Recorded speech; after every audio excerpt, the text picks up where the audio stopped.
Last time, in thinking about honesty, we drew a distinction between lying and telling the truth.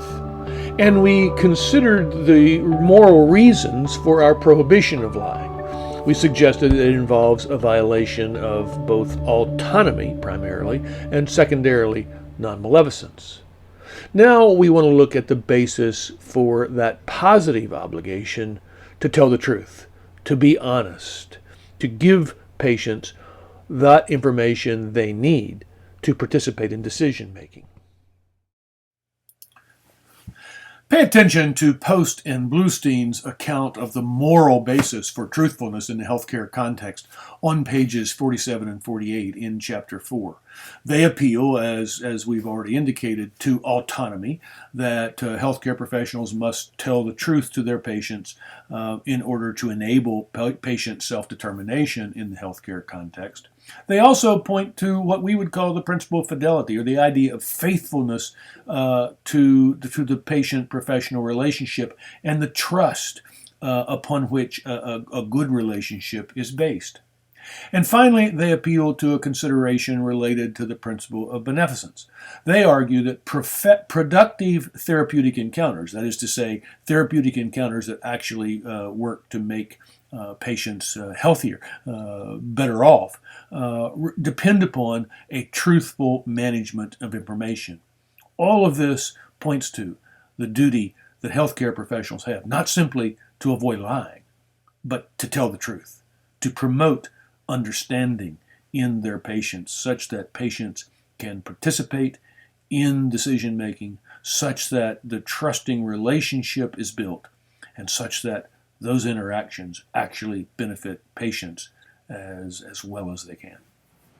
Post and Bluestein note on pages 51 to 53 in Chapter 4 that healthcare professionals often provide reasons that attempt to justify the withholding of truthful information. One such reason appeals to patient autonomy, saying that patients might have waived their right to information. Patients might have asked not to be informed. In such a situation, we violate their autonomy by providing information.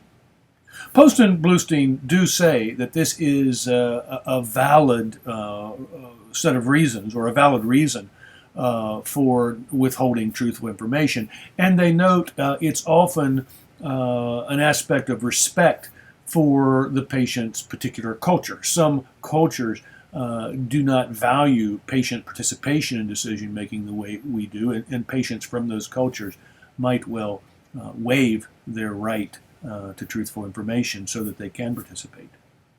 A more common reason that patients or that healthcare professionals offer is to shield their patients from harm. And here the idea would be, if I tell them the truth, I will cause them great distress and violate my obligation not to harm them. And related to that, sometimes healthcare professionals will argue that they're justified in not providing truthful information because that non-provision of information will actually promote the patient's welfare. For example, the patient may make a bad decision if they know about all the risks related to a procedure. So we withhold that information about risks in order to manipulate them to make the choice that is truly best for them in the healthcare professional's view. Now, Post and Bluestein, rightly, I think, are not convinced by these appeals to non-maleficence and beneficence as justifications for withholding truthful information. And they point out it's often that the healthcare professional is simply uncomfortable and finds the disclosure of especially bad news a very difficult thing for the professional.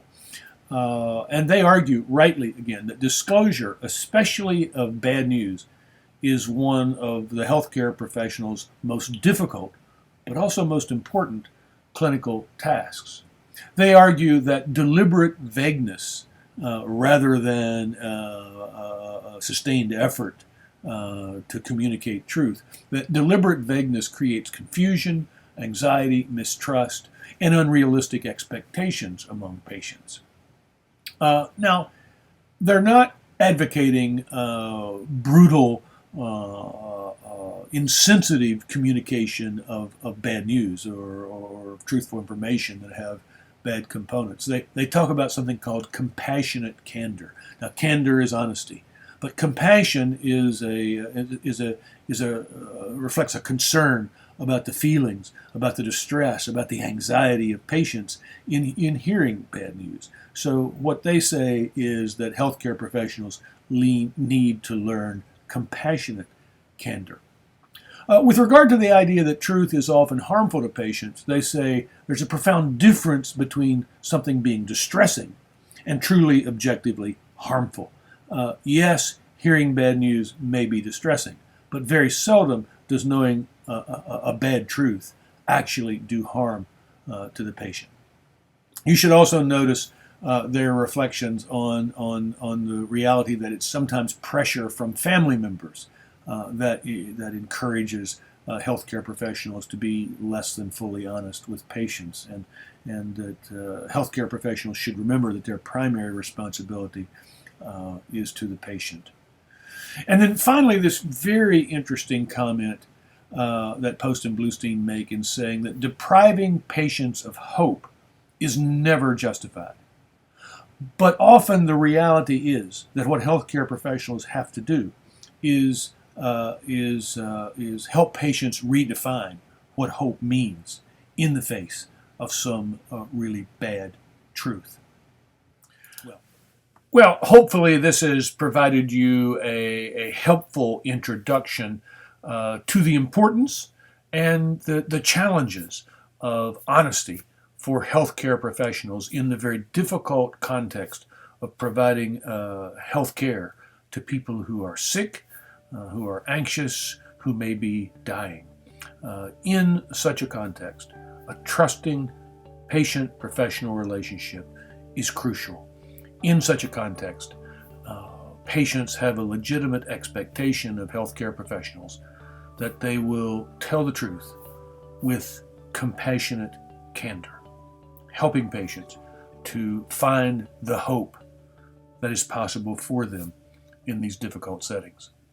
Well, in future presentations, we will look at the requirements related to informed consent, which build upon this idea of the importance of truthfulness or honesty in the healthcare patient-professional relationship. And we will look at requirements related to respecting privacy and confidentiality. Those are the topics we will turn to in the coming week.